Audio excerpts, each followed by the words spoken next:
Hi, welcome to the Life Expansion After 50 podcast. This episode begins the process of connecting selected cognitive biases to the ones that derail progress in the 7 fitness areas. Now, first to introduce the topic that got me interested in cognitive biases over 30 years ago, and that was the book Influence by Robert Cialdini. He has since written another book titled Persuasion, and if you're involved in sales, commerce, or leadership, I recommend reading both. They each serve a different purpose, so it's hard to say which one to read if you're only going to read one. But if you're in sales, I think it would be Influence. If you're a business owner or leader, I would say Persuasion, because it looks at the broader topic of priming. Now, in the book titled Influence, Robert covered 6 factors of influence. However, when I heard him speak, he introduced the topic as 7 factors of unconscious influence. He also writes about the 7th one in the book, but does not give it a title. Rather, he introduces it under the chapter Weapons of Influence. It was always kind of an awkward fit. The 6 are reciprocation, commitment and consistency, social proof, rapport, Robert calls it liking, authority, and scarcity. The one that he opened with is called because frame, and it goes something like this. So he did a lot of double-blind testing, a lot of researchers who were hired to do a research project but thought they were researching something else, not realizing they were actually subjects. He did a lot of ingenious tactics like that to get some good data. But in this case, there were people lined up at a copier machine. He had a person go up to the line and say, "Would you mind if I get in front of you? I'm double parked and I need to make some copies." Then he had the person go up to them and say, "Would you mind if I get in front of you? Because I'm double parked and I need to make some copies." It doesn't seem like much, but by slipping the word because in there, the compliance rate went something from like in the 40s to the 60s, mid 60s, in terms of percent of people who let them ahead. Then he had a third time, the person walked up and said, "Would you mind if I get in front of you? Because I need to make some copies." Notice he put in the word because, but left out "I'm double parked." So even though there was no reason, no double parked, it was only 2 or 3 percentage points off. So if the first one was, if the second one, because I'm double parked and I need to make some copies, was 66%, if I recall, the next one was something like 62 or 63%. Only a slippage of a couple of percentage points when he took out the words double parked. So in other words, no reason at all, and the people still complied, at least in the mid 60 percentage.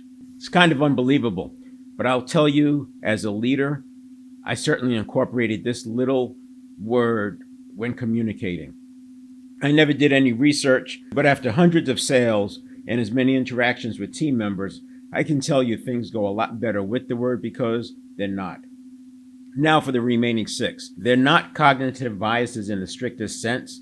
However, there are cognitive biases that are connected to them. In other words, the reason why they work, and Robert calls it a click whir, as in turning on a computer, the reason why they work is because there's a cognitive bias at play. If you've been listening to these episodes, you'll notice I approach them from different angles. That's because I want to keep it as a high cognitive activity, and I think the more ways I talk about the topic, the more likely it is to stick. When I'm done with the series, I'll have covered more than 2 dozen, and that makes it kind of difficult to remember them. However, I do think people will recognize the ones that are more relevant to themselves, and certainly will remember the conversations as that there's something at play there. Again, once you can label it, it's much easier for you to handle it. One that shows up over and over in a variety of contexts is confirmation bias. It's also the first one I covered. That's the one where if you hear 3 things that are undeniably true, in your opinion, you'll automatically believe the 4th, and that source will move into trusted status. And it would take around 11 counterexamples before you begin to doubt that source. Now, we see this in advertising, politics, certainly from con men and more. While social proof, reciprocity, consistency, and scarcity are not classified as cognitive biases, as I said, they do fall under the umbrella of social influence and persuasion techniques. The because frame description is that people are more likely to comply with a request or suggestion if they are provided with a reason, even if the reason is not particularly strong or relevant. The cognitive element at play is the justification bias, An example would be using the word because when making a request, even if the reason provided is relatively common or expected. For instance, can I use the photocopier? I need to make copies because it's my task. The next one is reciprocity. People feel obligated to return favors or gestures in kind. The cognitive element here is actually called norm of reciprocity. The example is free samples or trial periods or giving something valuable before asking for something in return. In the book, Robert used some experiments where he would have a person, again, they thought they were there researching something. So they're watching a film and watching other videos, but one was the subject. And one would just randomly get up, say, I'll be right back, goes out, brings back a soda for his partner there, and he has a soda for himself. Of course, the person drank the soda and they were appreciative. They did multiple iterations of this. The next day, while they're still on the same project, the person who bought the Coke or the soda would ask if he could borrow the other person's car. And some high percentage of time, the person said yes. So in reciprocity for them buying a soda, they were willing to loan the car. Now, of course, they had to do it the other way and see without buying the soda, without going out of the room. And sometimes I believe they bought a soda for themselves, but didn't bring one for the other guy or the other researcher or subject. The amount of people who agreed to loan the car was cut in half. So again, just the act of buying a soda for their research partner, that was enough to get the person to agree to loan the car twice as many times as without. The next one is commitment and consistency. Once people commit to an idea or behavior, they're more likely to stick to it. Now, the cognitive element at play is commitment bias. So an example would be getting individuals to make small commitments can lead to larger commitments over time. So in the research, what Robert did was he had people go out to a neighborhood and ask folks to wear a pin that had to do with supporting cancer research. Then a few days later, another person would go there and ask if they would donate to cancer research. And again, almost double the amount of people agreed to donate money based on that prime of agreeing to wear that pin compared to the group that did not have the prime of the wearing the pin. So these are amazing results. And even if you cut it out and say, yeah, well, that's because they talked about cancer a few days early. Even if you cut the difference in half, it's still very, very significant. I encourage you to read the book. And then social proof. We hear a lot about this one in marketing. Social proof. People tend to follow the actions of others, assuming that those actions are correct in a given situation. I know when I was learning sales presentations as much as 40 years ago, we always talked about this doctor was using the product or service, or people in the neighborhood. And if we had a name, that's why referrals are so powerful. If you have a referral, you can triple your closing ratio just by talking to referrals. The cognitive element at play here is called the bandwagon effect. So for example, online reviews, testimonials, or the popularity of a product or service can influence decisions. In this one, Robert Cialdini had a person lying on the ground and people were walking by this person. This is busy city street. And this was way before the homeless epidemic that we're seeing in the United States. But even then, it was fairly common for somebody to walk past a person laid out on the street in the city, making an assumption maybe they were drunk or drugs or something like that. But anyway, he, again, using these multi-research levels, he would have a person walk by. This was a plant. Plant would walk by and not do anything, just keep on walking.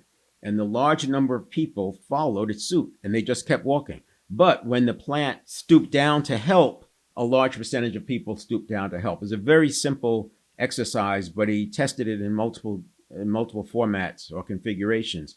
Social proof works. And then there's always the Genovese, that example from New York, I want to say it was in the 70s, how many people nobody went in to help. She was being attacked and people looked out their window. They even talked to the police later, but no one thought to help and they were looking for somebody else. And so the study would tell you that if one person went out to help, others probably would have as well. It's a crazy, crazy area, social proof. The next one is scarcity. People value things more when they perceive them as scarce or in limited supply. The cognitive element at play here is loss aversion. An example would be limited time offers, exclusive deals, or emphasizing scarcity to drive higher demand. In the book, there was and this was kind of, I think, a little bit on the edge because most of Robert Cialdini's stuff, he's talking about doing, not introducing artificial factors, right? Or not introducing the factors in an artificial way. But, and I don't remember if he was doing the study or if it was an example that came up, but there was a particular jewelry store that was trying to sell a particular uh, product, and they tried lowering the price and it just wasn't moving. And what they ended up doing was raising the price, but removing them from the shelves. So there was like one or two left, and they started selling at the higher price because people thought they were scarce. And this is without saying anything, not even adding any additional information, just removing some from the shelf, leaving one or two at a time. So this is a little bit on the, like I said, a little over the line in terms of is it ethical? But the point again is how easily scarcity can come into play. Now the next one is rapport, or as Robert calls it in the book, liking. And this is where people are more likely to be influenced by those they like or feel a connection with. Building rapport or emphasizing shared interests can enhance persuasion. Anyone who's in sales knows that they often talk about find something around the person's home or office that you can talk about, especially if you have something in common. The cognitive element at play here is similarity bias. The example would be marketing campaigns that depict relatable scenarios, use familiar faces, or showcase shared values to create a sense of liking and connection with the audience. There's something else I just read about not too long ago, and that is this concept of othering. And as early as toddler age, when they had these babies watch puppets, and in some cases the puppets liked the same kind of cereal that the toddler liked, and in other cases the puppet disliked the cereal that the child liked. And then later, when they had the child play with those puppets, they were mean and harmful to the puppet that did not like their cereal. This was an interesting study because it shows basically this fan behavior that we have, but also like in politics and religion, think about the genocides that have happened over the centuries where people killed just because the others were not like them. And we're now seeing that it happens as early as toddlers. So this reciprocation is huge. There's also, shortly before this book was written, they discovered mirror neurons. Mirror neurons are not covered anywhere in the book, so it's very possible the awareness was not there prior to that. But the mirror neurons is how we can feel empathy. Now, again, 1980 may seem like a long time ago, but with the majority of the brain being over a million years old, 40, 50 years is it's where it's infancy in terms of learning some of these concepts. The next one is authority. Individuals are more inclined to follow the advice or directives of someone perceived as an authority figure or expert in a particular field.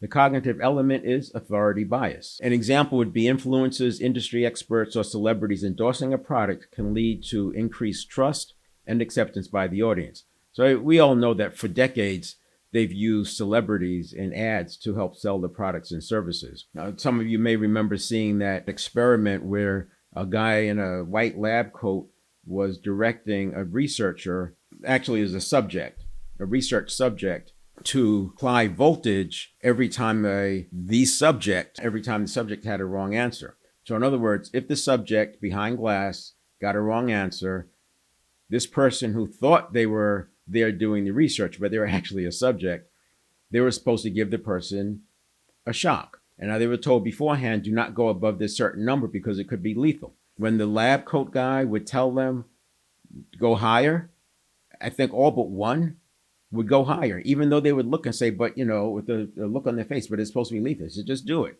It's okay, just do it. The authority of that white lab coat was enough to make them give what they believed was a lethal shock. Now, the person who's behind the glass was an actor and there was no shocks going on at all, or maybe just a very, very minor one so that they knew when the shock was coming. But they were acting like they were being hurt, and it still did not change this person's behavior. They would still give those high shocks. I saw that one 50 years ago. That one was pretty amazing. I think the study was actually done in the 50s, if I recall. Maybe you could Google white lab coat shock experiment.